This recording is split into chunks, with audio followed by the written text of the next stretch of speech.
Welcome to question 1 of the 2012 Mathematical Methods Exam 1. In this video we will be looking at the solution and examination advice for this question. A reminder that this video is in no way endorsed by VCAA. So for part A we have y equals x squared take 5x all raised to the power of 4, and we're asked to find dy dx. So if we inspect this function we can see that it's a function inside another function, so we're going to need the chain rule. And to set up the chain rule we're going to have y is equal to some function that's the inner function u to the power of 4, so the outer function is u to the power of 4, where u, the inner function in this case, is x squared subtract 5x. And now we need to calculate dy du, and that is going to equal 4u to the power of 3, and du dx we're going to have is 2x subtract 5. So the chain rule states that dy dx, the derivative we're looking for, is equal to dy du times du dx. So therefore dy dx is going to equal 4u cubed, but u is x squared subtract 5x.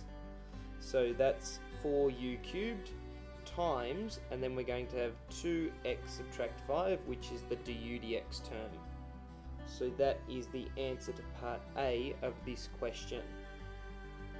So from the examiner's report we can see that 62% of students got this question correct, and the most common errors were to drop the power of 3 off completely, or to neglect adding the brackets to the 2x take 5, which were essential to finding the correct derivative. For part B we have now the function f of x is equal to x divided by sine of x, and we're asked to find the derivative f dashed when x is pi on 2. So inspecting this function we can see that it's a function divided by another function, so we're going to use the quotient rule, and to do that we're going to let u be the function on the top line, so u is equal to x, and v is equal to the function in the denominator, which is sine of x, and then we get du dx is simply equal to 1, and dv dx is going to equal cos of x.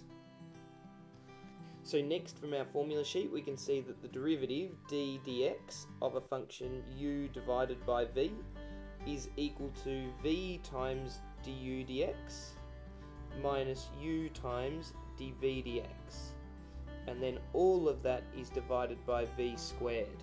So therefore our derivative f dashed of x to start with is equal to v, so sine of x, and now that is multiplied by du dx, which is just 1, and then we subtract away u, which is x, multiplied by dv dx, which is cos of x, and all of that is divided by the v term squared, which is sine of x squared. And now we need to evaluate this derivative at pi on 2.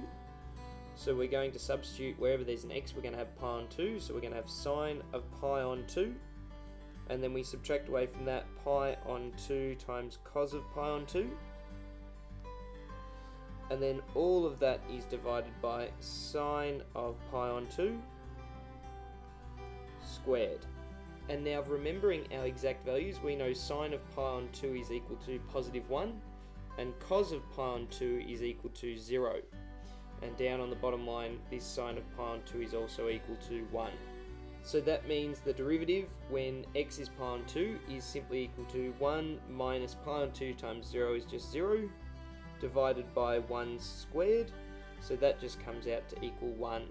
So that is the answer to part B of this question. From the examiner's report we can see that almost 60% of students got full marks for this, with 25% of students making some progress. The examiner goes on to say that this question was generally well done. Some students did not use the formula sheet to their advantage, meaning they probably made mistakes with setting up the quotient rule or by performing one of the derivatives, and others did not substitute correctly.